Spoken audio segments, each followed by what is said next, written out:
God is unchanging amidst the changing phenomena. If only we could commune with such a God, as in Islamic perspective we say, La ilaha illallah. And invoking that spirit in our hearts and mind is a way to challenge these all other forces of gross materialism, hedonism, consumerism, etc. This calls for a new paradigm of development of inner and external, material and spiritual, simple living and high thinking, caring and sharing.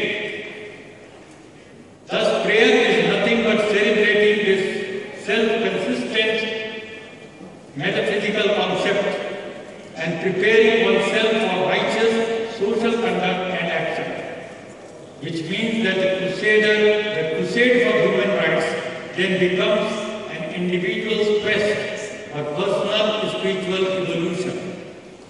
According to me and according to the Vedas, the ideals that which I have followed in my own life, the spiritual quest in the material world is nothing but one's deep commitment to truth, love, compassion and justice. Everything else, all the rituality and chanting and singing and dancing and going and prayer and namaz and mass, all of that is relevant only when it inspires us towards social action and towards social equality and justice. And I take it radically further, as I believe that our society includes not only us human beings, but all other living beings like plants, animals, insects, etc. Thus I completely agree with Dr. Mohana that unless the spiritual perspective of the East is holistically comprehended and is given its due place in the concept of development, the Western experiment of human rights will always be a shallow, symptomatic act of watering the leaves. In the Vedas we have a concept.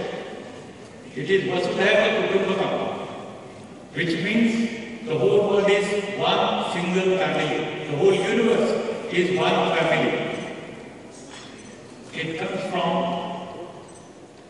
the Upanishad which says, Ayam Nija Paruveti Gadana Lav Chetasam Udara Charitanam Tu Vasudhaiva Kutumbakam. Only small men or people of a small heart, they discriminate saying, one is my relative and the other is a stranger. For those who have magnanimous heart, the entire universe is but one family. This has been the philosophy by which I have tried to adhere in my own life. And if we treat the entire cosmos as a family, there will be no need to stress on issues like social justice and human rights, because these would then be natural responses of every individual. The problem is when one starts looking at life and the world only from the tinted glasses of materialism and consumerism, that the philosophy of survival of the fittest and hedonism evolves and human rights are then reduced to mere written documents. This is what I once told the President of the World Bank, James Wolfensohn. He invited me to his office in Washington, D.C. and said, why are you criticizing globalization? And I said, your scheme of globalization is nothing but commodification of everything, even human values. I told him that this is a globalization of the marketplace. Everything is a price tag. The rich and the powerful come and buy, and the poor will be left to starve. This is your globalization. And he was a little shocked. He said, what is your alternative? And I said, Vasudhaiva Kutumbakam. The world is a family. Humanity is one family. He said, what does it mean? I said, in a family, the youngest and the weakest child claims his or her share the first, and the breadwinner of the family takes his or her share the last. And it comes spontaneously, spiritually. In the world, it is just the opposite. Those who are more powerful take the cake, and those who are weak are left high and dry.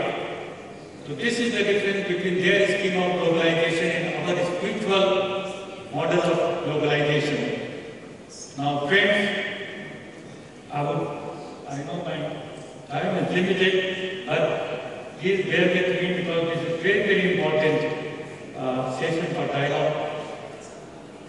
When I told this thing, he did not agree fully with me because they are all based in their economic models. Imagine if all economics of the world is directed towards the weakest sections, towards the most voiceless, and towards the extremely marginalized third world, instead of fulfilling the wants and desires of 91%. Then it will be a different world order. But unfortunately, over the ages, the God concept itself was hijacked and to some extent manipulated by many well-meaning social reformers and crusaders.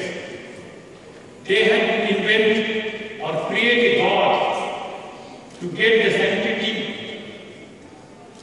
and therefore the main message, which is so very universal, so very eternal, got lost in the cacophony of established organized religions of the world. Their scripture commentators, their ritual rhythm and dogmatic religiosity, which is more visible in the form of big temples, mosques, churches, and the resurgence of religiosity and religious mobilization and rise of superstition mongering, miracle mongering, and religious bigotry. This was again hijacked or misused by some of the very fundamentalist elements in all our respective religions.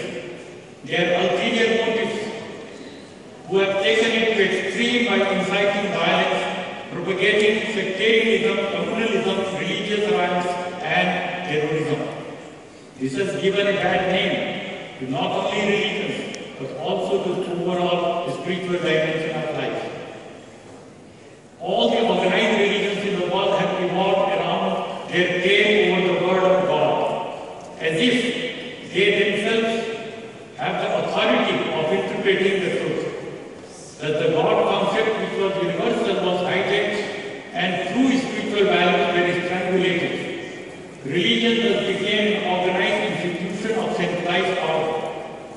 This comes across lucidly in the words of Sam Harris, who says, "It's not so much religion per se, it's false certainty that worries me."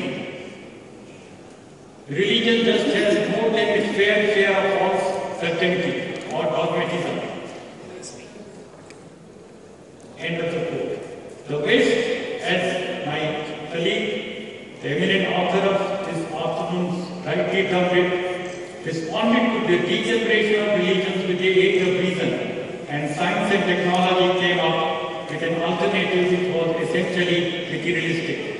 In fact, this philosophy evolved in Europe during Renaissance and later in East, merely as a reaction against abject bigotry of the organized religions.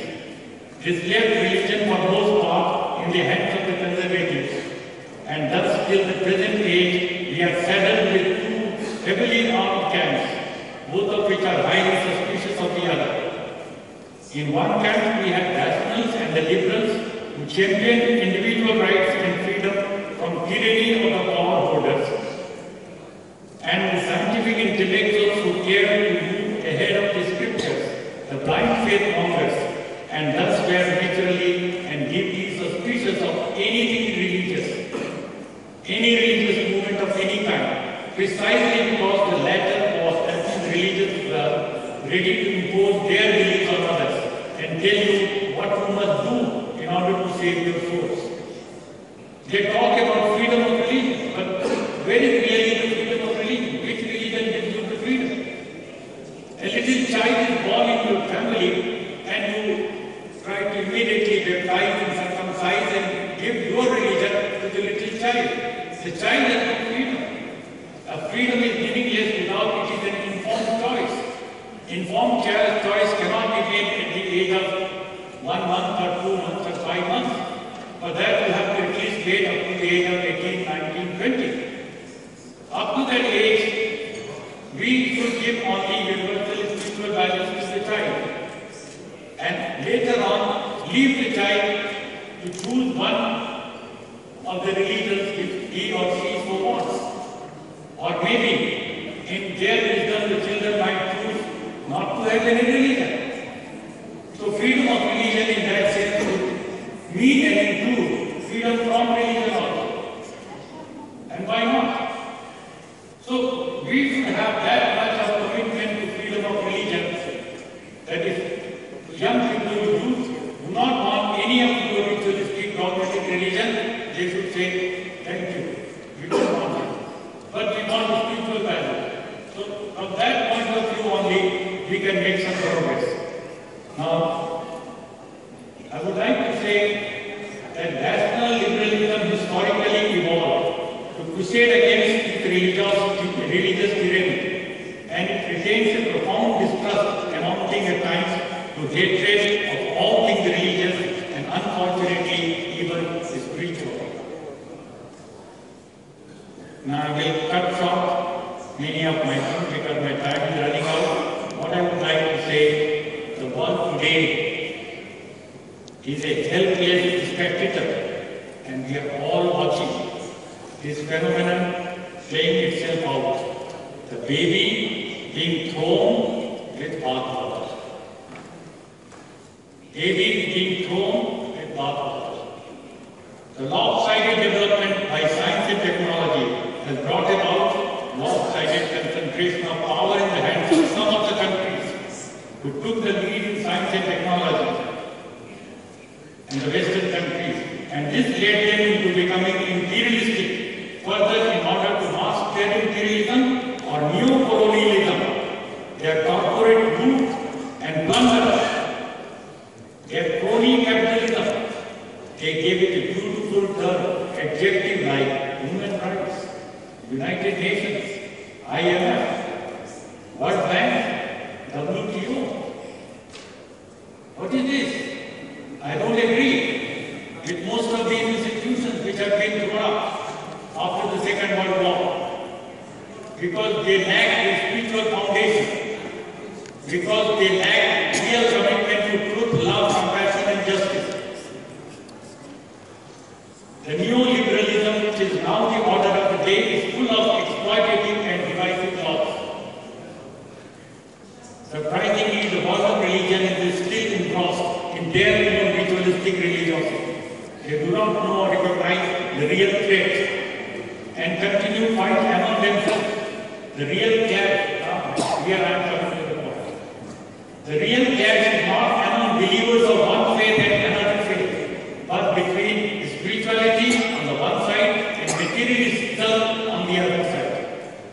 Today the forces, the gap between the forces of the body and the forces of the soul.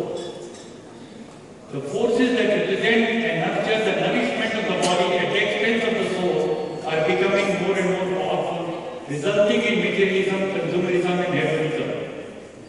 The real challenge for us, we spiritual leaders, is to prepare a non-violent resistance against these forces of crass consumerism, which are eroding our basic human values and which have resulted in the widespread annihilation of our environment. Spirituality is being trampled upon by corporate marauders day in and day out, and globalization is nothing but glorification of greed as God, new God. There must be a dialogue between the upholders of greed on the one hand and the spiritual and religious leaders on the other hand. On the one side are the people who represent love of power, corporate power, political power on one side. And the other side are the people who represent power of love, the two paradigms. And this should be the dialogue between civilizations. On the one side should be the people who represent power of love, and other side love of power. These are the two civilizations, and the time of the need of the hour is to have a dialogue among these two warring factions. So this is all I have to say. Finally, I would like to conclude that Human Rights Declaration, with all its shortcomings, I have criticized it, but is far above the clerical dogma